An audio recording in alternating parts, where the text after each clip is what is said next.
My sister Elena was 23 when she decided to convert to Catholicism. I thought it was just another one of her phases, like when she spent 6 months learning pottery or that time she insisted on growing her own vegetables in our tiny apartment balcony. Elena had always been searching for something, though I never knew what. Looking back now, I realized the signs were there much earlier. Elena had started having vivid dreams about churches and religious ceremonies months before she ever met Father Giuseppe. She'd wake up talking about bells ringing and Latin chants, even though she'd never studied the language. At the time, I chalked it up to stress from her job at the marketing firm downtown. Our family wasn't religious. Our parents, Marco and Julia, had raised us in suburban Chicago with Sunday morning pancakes instead of Sunday Mass. Dad was a second-generation Italian immigrant who'd lost his faith during Vietnam, and Mom came from a family of lapsed Lutherans. They gave us moral guidance but never felt the need to bring God into it. Elena met Father Giuseppe Carrera at the community college where she was taking night classes in business administration. He taught a philosophy course called Ethics in the Modern World that Elena signed up for on a whim. She needed the credits, and the class fit her schedule between work and her evening shifts at a local bookstore. But something about his lectures on philosophy drew her in deeper than she'd expected. Father Giuseppe had a way of connecting ancient wisdom to contemporary problems that made Elena feel like she'd found answers to questions she hadn't known she was asking. "He makes everything make sense, Daniel," she told me over coffee one Tuesday morning. "Like there's actually a plan for all this chaos." I watched her eyes light up as she talked about baptism, about being reborn, about finding her purpose. Elena had always been the dreamer between us, while I stuck to my accounting job and my routine. If becoming Catholic made her happy, I figured it couldn't hurt. What concerned me more was how quickly the change happened. Within 2 months of taking Father Giuseppe's class, Elena had completely reorganized her life around the church. She started attending daily Mass at 6 in the morning before work. She replaced her romance novels with theological texts. She began volunteering at the church food pantry every Saturday. "Don't you think you're moving a little fast?" I asked her one evening when I found her kneeling beside her bed, saying the rosary. She'd bought a beautiful set of wooden beads from a religious supply store and carried them everywhere. "I feel like I've been waiting my whole life for this," she said without opening her eyes. Like everything before now was just practice. Our parents were supportive but puzzled. When Elena called them in Phoenix to announce her intention to be baptized, Mom spent 20 minutes asking if she was feeling all right, if something traumatic had happened, if she needed to see a therapist. "I'm fine, Mom," Elena insisted during one of their weekly phone calls. "I'm better than fine. I'm finally where I'm supposed to be." The baptism was scheduled for October 15th at St. Ambrose Cathedral downtown. Father Giuseppe had arranged for Cardinal Romano, who was visiting from Rome, to perform the ceremony. It was a massive Gothic church with stained glass windows that cast colored light across marble floors. Elena had been taking classes for months, meeting with Father Giuseppe twice a week, reading theology books that she left scattered around our shared apartment. "Will you come?" she asked me the night before. "I know you don't believe in any of it, but it would mean everything to have you there." I said yes, of course. She was my little sister, even though she was only 2 years younger than my 25. Our parents were flying in from Phoenix, where they'd retired the year before. It felt like a family reunion, which Elena loved more than anything. The morning of the ceremony, Elena couldn't sit still. She kept checking her reflection, adjusting her white dress, reading passages from her Bible out loud. She'd chosen the name Francesca for her confirmation after St. Francis of Rome. She was a mystic, Elena explained as we drove to the cathedral. She had visions of angels and helped the poor. I want to be like that. I noticed Elena's hands shaking as she spoke, and when I asked if she was nervous, she gave me a strange look. "It's not nervousness," she said. "It's like anticipation. Like something important is about to happen. Something I've been waiting for without knowing it." The drive to St. Ambrose took us through downtown Chicago, past the business district where I worked, past the community college where Elena had first met Father Giuseppe. She stared out the window with an intensity that seemed unusual, even for her. "Have you ever felt like you were exactly where you were supposed to be?" she asked as we turned onto the street where the cathedral stood. "I guess so," I said, though honestly, I'd never thought about it that way. "I feel it right now," Elena said, "like every choice I've ever made has been leading me to this moment." St. Ambrose Cathedral was busier than I expected. Elena wasn't the only adult being baptized that day.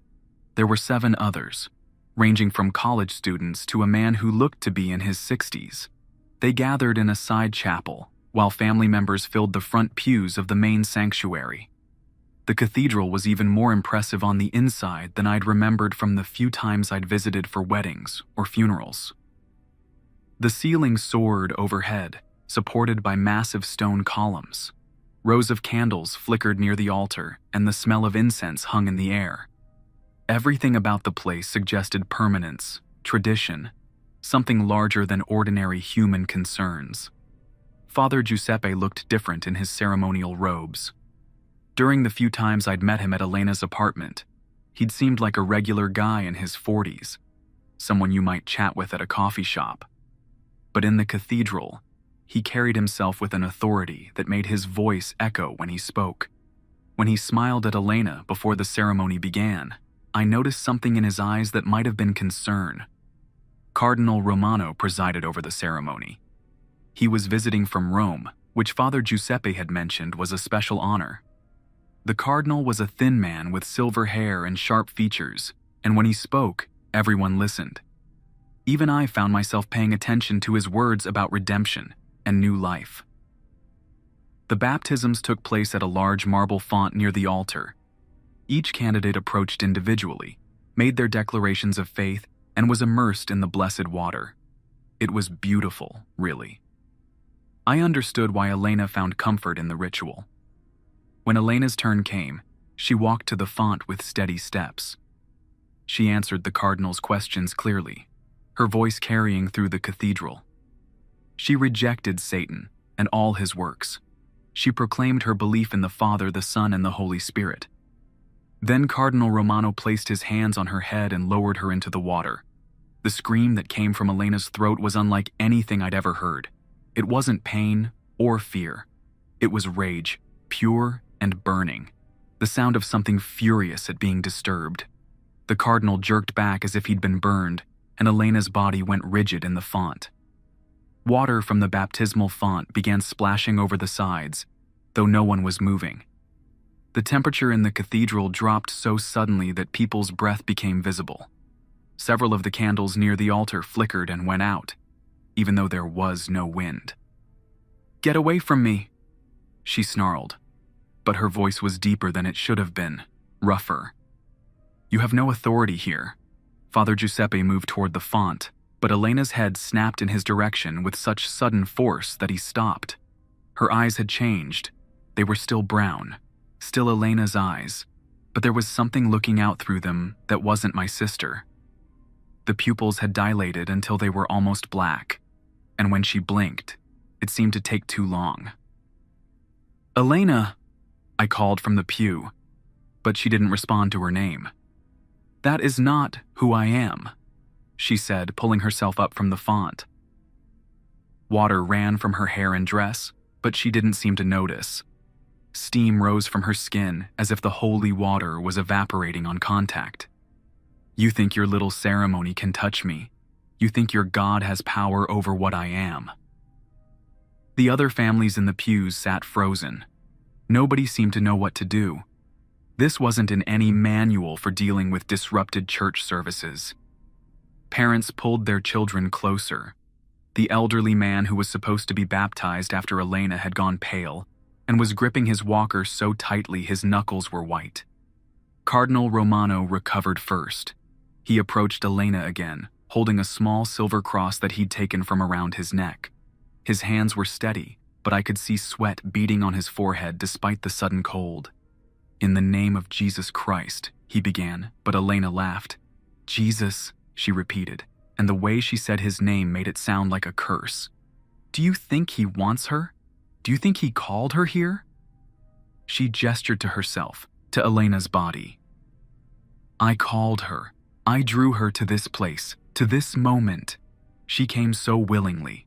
The laugh that followed echoed off the cathedral walls in a way that seemed to come from multiple directions at once. Several people in the congregation covered their ears, and one of the church staff members near the back doors quietly slipped outside.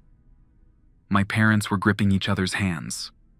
My mother looked like she was going to be sick. I wanted to rush forward, to grab Elena and shake her until she came back to herself. But something told me that would make things worse. The air around Elena seemed to shimmer with heat, despite the cold that had settled over the rest of the cathedral. Father Giuseppe joined Cardinal Romano. Together, they began reciting prayers in Latin, their voices steady despite what was happening. Elena listened to them with her head tilted, like she was enjoying a piece of music. "Your words are pretty," she said when they finished, "but you still don't understand what you're dealing with. This isn't some random attack. This isn't chance. I've been preparing her for months." The cardinal's face had gone pale. "What do you mean?" "Every prayer she said, every page of scripture she read, every moment she spent in this building," Elena said, spreading her arms wide. "She thought she was drawing closer to your God, but she was opening doors for me instead. Such a willing vessel, such a pure soul to corrupt." That was when I realized this thing, whatever it was, had been planning this for a long time. Elena's sudden interest in religion, her devotion, her need to be baptized in this specific cathedral, it had all been leading to this moment. "You cannot have her," Cardinal Romano said firmly. "She belongs to Christ now." Elena's laugh echoed off the cathedral walls. "Does she? Look around you. Look at your congregation. Look at your precious baptism. Where is your God now?" I looked around and saw families huddled together, other baptism candidates crying, church staff standing helplessly by the doors. None of them knew what to do any more than I did. Father Giuseppe approached Elena again, moving slowly. "Elena, if you can hear me, fight this. You have the strength. You called on God today and He will answer." For just a moment, Elena's expression softened. Her voice returned to normal. "Giuseppe, what's happening to me? I feel so strange." But then her features hardened again, and when she spoke, it was with that other voice. "Oh, she's still in here. She can see everything, hear everything. She just can't control anything anymore." The thing wearing Elena's face turned to look directly at me. "Hello, Daniel? She talks about you constantly.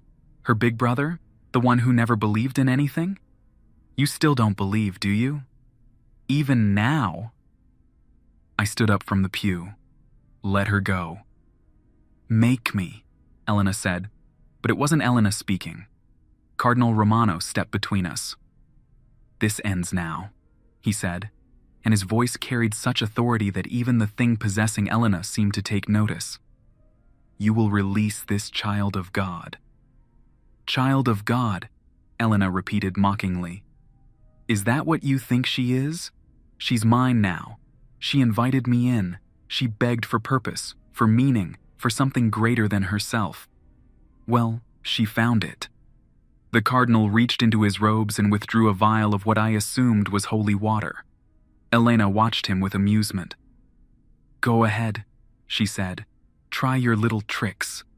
They might work on the desperate and the weak, but I'm neither of those things." When Cardinal Romano sprinkled the holy water on Elena, she didn't recoil or scream. She just smiled. The water hit her dress and face and ran off like it was hitting glass. "My turn," Elena said. She reached out and touched Cardinal Romano's forehead with one finger. He collapsed immediately, his body hitting the marble floor with a sound that echoed through the cathedral. Father Giuseppe dropped to his knees beside him, checking for signs of life. "He's breathing," Father Giuseppe called out, but his voice was shaking. But he won't wake up. Elena looked down at the unconscious cardinal with satisfaction. He'll be fine, eventually. When I'm finished with him. That was when I realized this thing wasn't just possessing my sister. It was collecting people, storing them somehow. Cardinal Romano wasn't just unconscious. He was trapped. Church security finally arrived, but they stopped when they saw Elena standing over the fallen cardinal. How do you arrest someone for being possessed? How do you explain this to the police? Elena turned her attention to the other baptism candidates, who had huddled together near the altar. Don't worry, she told them. Your turns will come. Just not today. Father Giuseppe stood up slowly. What do you want? What I've always wanted, Elena said. Recognition, respect, a place at the table instead of being forced to beg for scraps. She gestured to the cathedral around us. All of this, built to worship a God who won't even show his face. But I'm right here. I'm real. I can give people what they actually need. And what's that? Purpose, Elena said. Power. The ability to change their circumstances instead of just praying for things to get better. She looked directly at Father Giuseppe. I can give them what your God won't. I watched this exchange feeling completely helpless. My sister was being used as a mouthpiece for something that clearly had its own agenda, its own grievances against the church, against God himself. Elena, I called again, hoping she might respond to her name. This time, she turned to look at me. For a split second, I saw my real sister behind her eyes.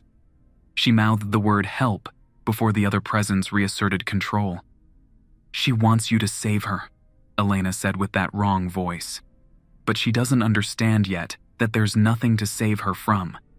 This is better than what she was before. This is what she was meant to become. Father Giuseppe approached me. We need to get everyone out of here, he whispered. This is beyond what we can handle. But as people began moving toward the exits, Elena raised her hand. No, she said simply. Every door in the cathedral slammed shut at once.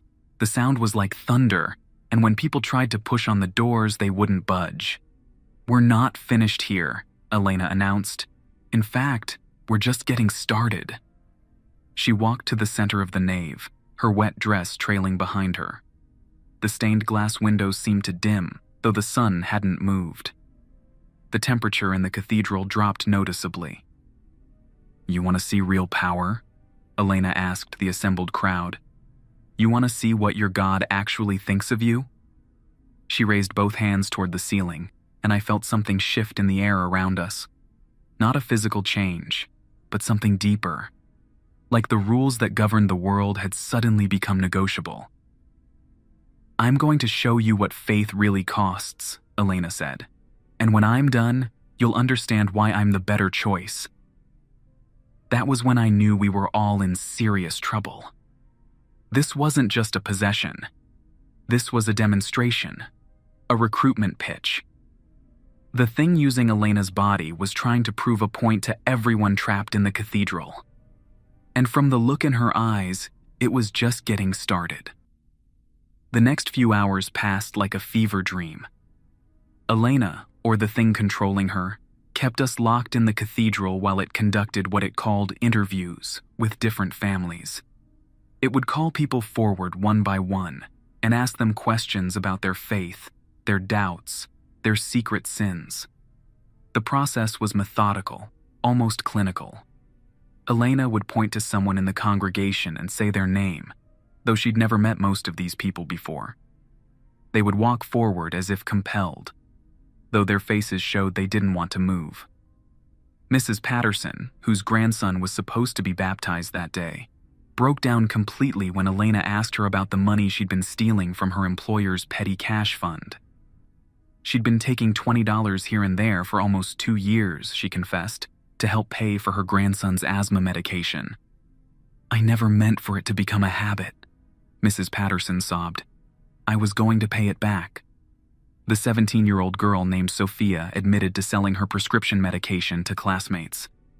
She'd been prescribed anxiety medication after her parents' divorce, but found she could make more money selling the pills than taking them. The middle-aged man named Robert confessed to having an affair that his wife knew nothing about. He'd been meeting a coworker at a hotel every Thursday for 6 months. Each revelation seemed to cause physical pain to the person confessing.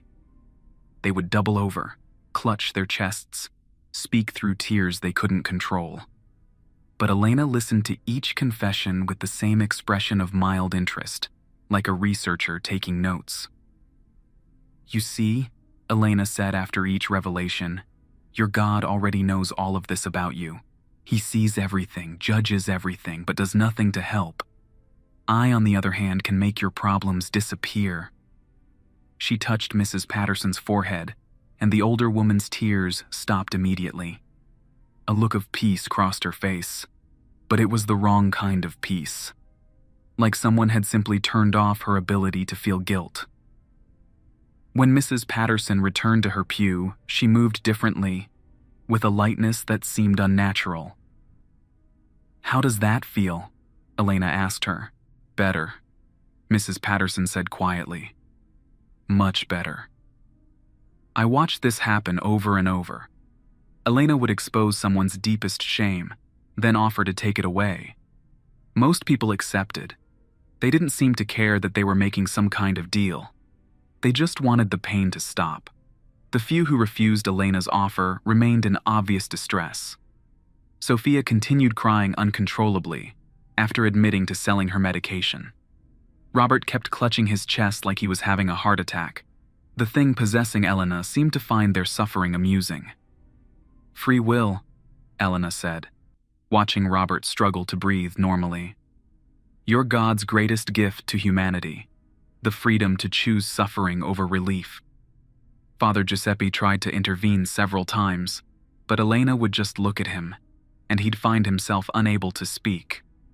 Not paralyzed exactly, but like his voice had been disconnected from his thoughts. The worst part was seeing glimpses of my real sister throughout all of this. Every so often, Elena's expression would change, and she'd look around the cathedral with confusion and terror.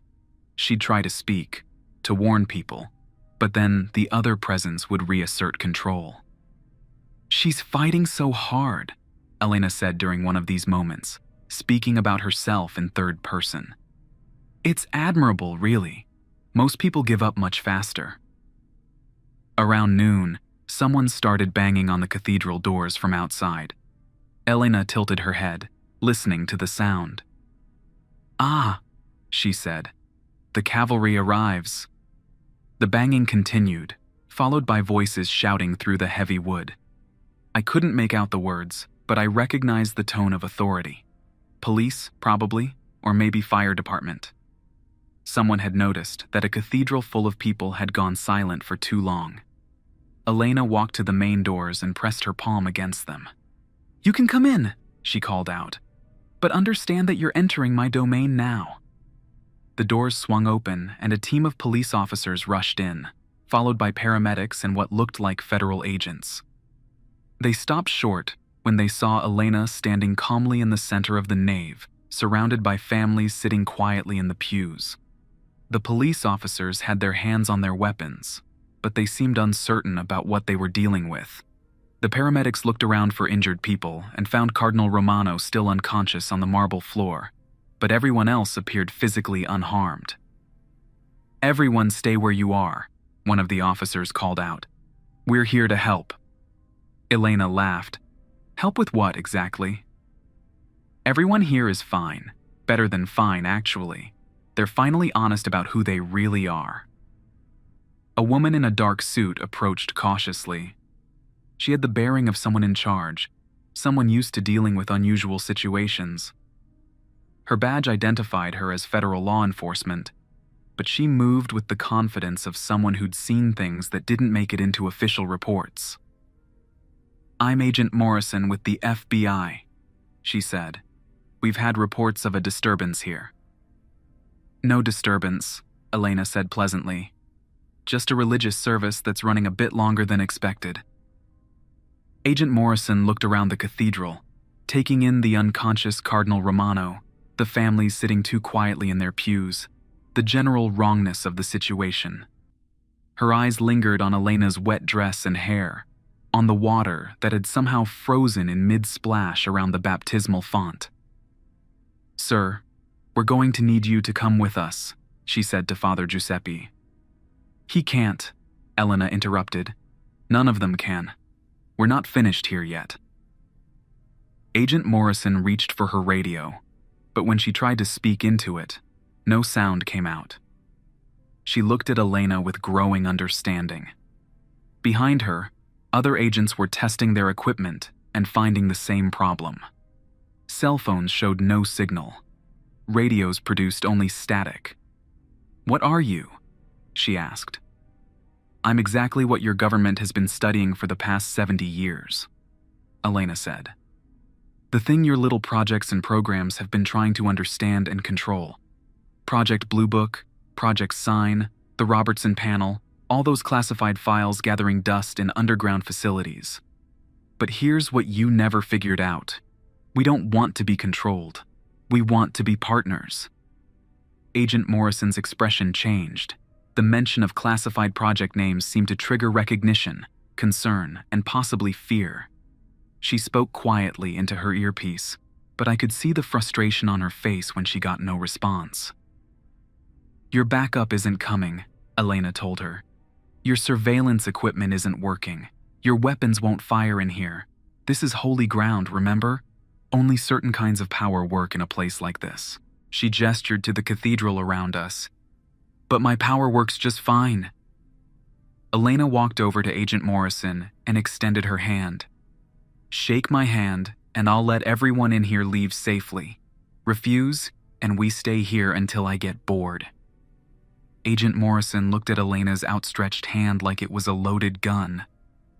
"What happens if I shake it?" "You get to file a very interesting report," Elena said, "and your superiors get to decide whether they want to work with me or against me." "Work with you to do what?"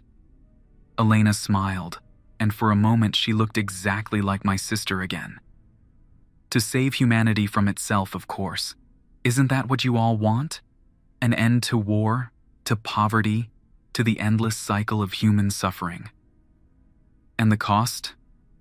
Recognition," Elena said simply. "A seat at the table. Equal partnership instead of hiding in the corners of your world, pretending we don't exist." Agent Morrison looked around the cathedral again, clearly calculating her options. She had maybe a dozen personnel with her, but they all looked uncertain about how to handle the situation. "If I shake your hand," she said finally, "you'll release all these people?" "I'll release their bodies," Elena said. "What happens to their souls depends on choices they've already made." Before Agent Morrison could respond, a new voice echoed through the cathedral. "That will not be necessary." We all turned to see a group of men in black suits walking through the main doors. They moved with quiet confidence, and when Agent Morrison saw them, she stepped back immediately. The man leading the group was older, maybe 60, with silver hair and pale blue eyes. He wore a simple black suit, but there was something about him that commanded instant respect. When he spoke, even Elena seemed to pay attention. "I am Monsignor Benedetti," he said, his accent marking him as Italian. "I represent certain interests within the Vatican." Elena's smile faded. "The Vatican's Special Projects Division," she said. "I wondered when you'd show up." "We have been watching this situation develop," Monsignor Benedetti said calmly, "and we are prepared to offer you what you seek." "Are you now?" Elena asked, but her voice had lost some of its confident tone. Monsignor Benedetti approached slowly, his hands visible and empty. "You want recognition? You want partnership? You want to be treated as an equal rather than an enemy?" "That's right." "Then let us discuss terms," he said. "But first, you must release the girl. She is innocent in this." Elena laughed, but it sounded forced. "The girl chose this. She invited me in." The girl was deceived, Monsignor Benedetti said firmly. You manipulated her faith, her desire to serve God, and turned it to your own purposes. That is not a fair bargain. Fair? Elena's voice rose. You want to talk about fair? Your God creates humans, gives them free will, then punishes them eternally for using it. I offer them the chance to transcend their limitations, and you call that unfair? Monsignor Benedetti reached into his jacket and withdrew a small, ornate box. This contains a fragment of the true cross, he said. Authenticated and blessed by 7 popes. It has power here. Elena took a step back. You wouldn't dare. I would, Monsignor Benedetti said simply.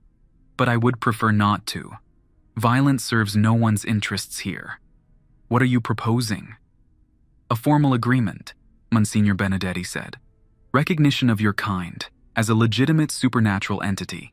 Establishment of protocols for future contact. Regular consultation on matters of mutual interest. Elena considered this, her head tilted. And in exchange? You release the girl. You restore Cardinal Romano. You undo whatever you have done to the families here. And you agree to work within established channels for any future communication. And if I refuse? Monsignor Benedetti opened the small box. The light that came from it wasn't bright, but it filled the entire cathedral. Elena recoiled immediately, raising her hands to shield her face. Then we end this conversation permanently, he said. For the first time since the possession began, Elena looked uncertain. The confident, mocking presence that had controlled my sister for hours seemed to shrink back. You're bluffing, Elena said, but her voice wavered. I have spent 40 years studying entities like you, Monsignor Benedetti said.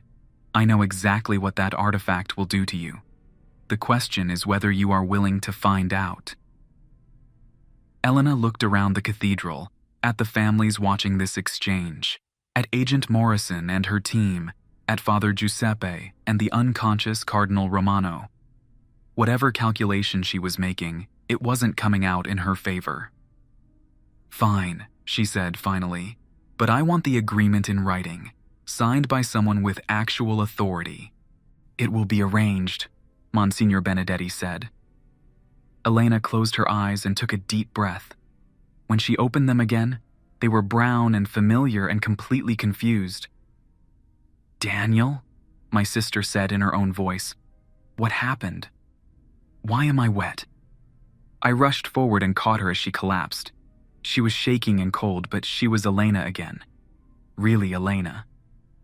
Cardinal Romano stirred on the floor, Father Giuseppe helping him sit up. Around the cathedral, families began looking around in confusion, as if waking up from a shared dream. The agreement will be honored, Monsignor Benedetti announced to the empty air. We will be in touch. Agent Morrison approached him as paramedics began checking on Cardinal Romano and Elena. What just happened here? She asked. A misunderstanding, Monsignor Benedetti said calmly. Nothing more. But I could see Agent Morrison wasn't buying it. My people are going to want a full report. And they will receive one, Monsignor Benedetti said. But it will be classified at the highest levels. This incident involves matters of national security and religious freedom. Your investigation will be transferred to appropriate authorities. Agent Morrison looked like she wanted to argue, but something about Monsignor Benedetti's tone suggested that wouldn't be productive. The next few hours were a blur of interviews, medical examinations, and paperwork. Elena remembered nothing after stepping into the baptismal font. The families remembered having profound spiritual experiences but couldn't recall specific details. Cardinal Romano claimed to have fainted due to dehydration. Everyone's story was slightly different, but they all had one thing in common. Nothing supernatural had happened. Nothing that couldn't be explained by mass hysteria, religious fervor, or medical emergencies. The interviews were conducted by people who seemed to know exactly what questions to ask and what answers to expect. They had forms prepared for unusual religious experiences and group psychological episodes. Everything was documented, categorized, and filed away with the efficiency of people who'd done this before. Agent Morrison supervised the interviews, but she kept looking at me like she knew I wasn't telling the complete truth. When it was my turn to give a statement, she asked specific questions about Elena's behavior in the weeks leading up to the baptism, about any unusual dreams or experiences she might have mentioned. "Your sister seems to have made a remarkable recovery," Agent Morrison said as we watched Elena talking to a psychiatrist. "No memory loss, no psychological trauma, no lingering effects whatsoever." "That's good, right?" I said. "It's convenient," Agent Morrison replied. By evening, the cathedral was empty except for cleaning crews. The local news reported that a baptism ceremony had been disrupted by a gas leak that caused hallucinations among the congregation. The gas company confirmed they'd found and repaired a small leak in the building's heating system. The leak had apparently produced a mild hallucinogenic effect when combined with the incense and candles. The story was detailed enough to be believable, but simple enough to discourage further investigation. No one questioned why the gas company had been able to respond so quickly, or why their repair work was completed so efficiently. Elena was released from the hospital the next morning with a clean bill of health. She had no memory of the possession and seemed genuinely confused by all the attention. The doctors explained that she'd had a mild allergic reaction to something in the baptismal water, possibly cleaning chemicals, that had caused her to hallucinate and behave erratically. "I must have hit my head when I fainted," she said as we drove home. "It's all a blur." I never told her what really happened. How could I? Who would believe it? Even I sometimes wondered if I'd imagined the whole thing, if the stress of watching my sister's dramatic life change had somehow caused me to hallucinate along with everyone else. But then, I'd remember specific details that were too clear, too consistent to be false memories. The way Elena's voice had changed. The feeling of cold air in the cathedral. The look in Agent Morrison's eyes when she realized she was dealing with something outside normal protocols. Elena returned to work the following Monday as if nothing had happened. She continued attending Mass, but she never mentioned wanting mystical experiences again. She seemed content with ordinary faith, ordinary prayers, ordinary participation in church activities. She finished her conversion classes and was quietly baptized 3 weeks later in a small ceremony at St. Margaret's, a neighborhood church with white walls and clear windows. Father Giuseppe performed the ceremony himself, with just our parents and me in attendance. The water was warm, the prayers were simple, and Elena emerged from the baptismal font smiling and completely herself. She never asked why I'd suddenly started attending church with her after years of polite disinterest. I told myself it was to support her faith journey, but honestly, I felt safer keeping an eye on her during religious services. 3 weeks after the original baptism, I received a package with no return address. Inside was a single document, a formal treaty between the Holy See and non-human intelligent entities. It was signed by officials I'd never heard of, and bore seals I couldn't identify. The language was formal and diplomatic, establishing protocols for future contact and mutual cooperation.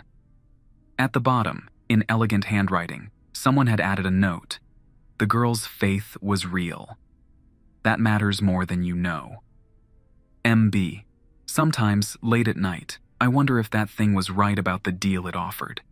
Maybe humanity does need saving from itself. Maybe the old ways of faith and government and social order aren't working anymore.